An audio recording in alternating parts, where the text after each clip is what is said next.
जवळ जाऊन भीती घालतोय, प्रत्येकाला ललकारतोय, या या माझ्यासोबत युद्ध करा, या माझ्यासोबत युद्ध करा। कोणी सुद्धा तारकासुराच्या समोर जात नव्हतं। भगवान भोलेनाथांनी सांगितल्याप्रमाणे कार्तिक महाराज उठलेले आहेत। कार्तिक महाराजांनी भगवान भोलेनाथाचं दर्शन घेतलं, बापाचा आशीर्वाद घेतला आणि कार्तिक महाराज निघाले तारकासुराबरोबर युद्ध करण्यासाठी। आलेले आहेत तारकासुर समोर उभा आहे। तारकासुर बलाढ्य असा दिसतोय महाराज, आणि कार्तिक महाराज अगदी छोटे लहान बाळ, आणि युद्ध करतायत। दोघांचं घनघोर युद्ध चाललंय, एकमेकांवरती वार चालू आहे। सर्वांनी टाळी वाजवा।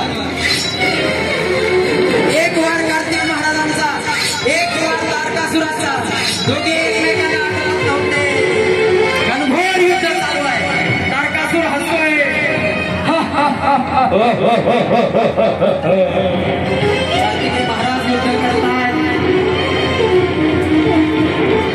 घनघोर बराच वेळ युद्ध चालू आहे,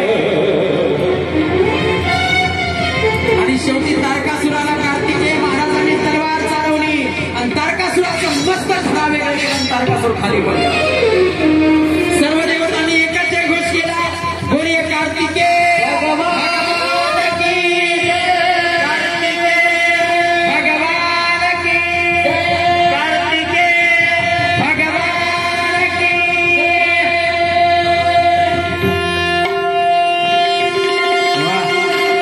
आमच्या कार्तिकेय महाराजांसाठी एकदा जोरात टाळी वाजवा। खिशात ठेवा, खिशात, तोंडात